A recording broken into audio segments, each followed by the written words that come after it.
I was 11, a fourth grader, when I first felt them. I was walking to the store with my mother when suddenly, like an automatic sensor that went off, I felt a pair of eyes on me. I didn't understand why they were looking at me. Did I have something on my face? Were my shoes untied? Did they lose something? But as I looked down past my favorite pink skirt, I discovered that what they were staring at were my legs. Why? Why were they looking at them? More importantly, why did I feel so uncomfortable? Once my mother saw what was happening, she grabbed my hand and told me to walk right in front of her. So I did. Yeah, I was still thinking about that icky feeling, but my thoughts halted when I heard my mom yell at them, "She's just a girl, you sickos."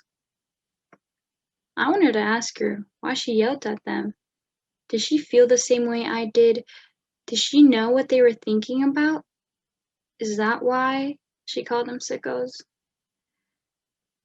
But I never asked her these questions because when I saw her face when she turned away from them, I realized that she also has felt those eyes before. I never wore that pink skirt again. Eventually, I thought it was just a bad day and that I'll never feel that way again. I was absolutely wrong because boom, puberty hit. I noticed things were getting bigger and changing. Unfortunately, I wasn't the only one that noticed. I started to outgrow clothes that began to feel too tight in certain places. It felt like I was a balloon being filled with an air pump, trying to speed up the process. Things were changing too fast, and I couldn't do anything about it. Like many, I had the dream of never growing up. I wanted to keep playing with my dolls and not worry about what I looked like or what I was wearing. I wanted to keep feeling safe. However, my body kept evolving. Gas stations, restaurants, stores, streets, parks, on the bus back home, the eyes that followed reminded me that I wasn't seen as a little girl anymore. So I faced my reality and grew up. Soon I became a frustrated and angry teenage girl. Frustrated because I couldn't escape those sickening stares that made my skin crawl. I felt self-conscious about my body and the unwanted attention it brought alongside it. So I abandoned wearing certain clothes, like shorts, skirts, leggings, tight shirts, and tank tops were out of the question. The majority of what I wore in the high heights of Miami were hoodies and baggy jeans. That's when the anger festered.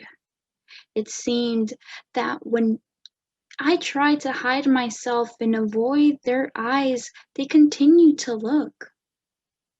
There were times that I could feel them burning a hole through the back of my head with their eyes, as if trying to see and figure out my silhouette of my body through the thick layers of cloth.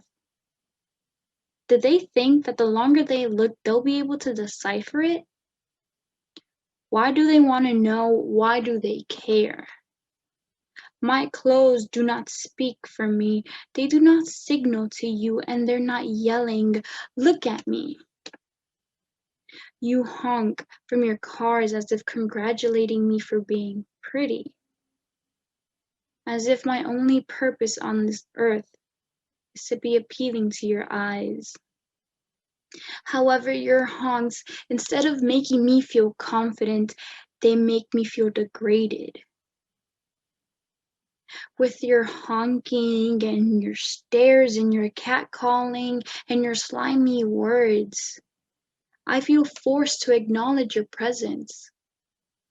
It's as if you want me to know that you're looking at me.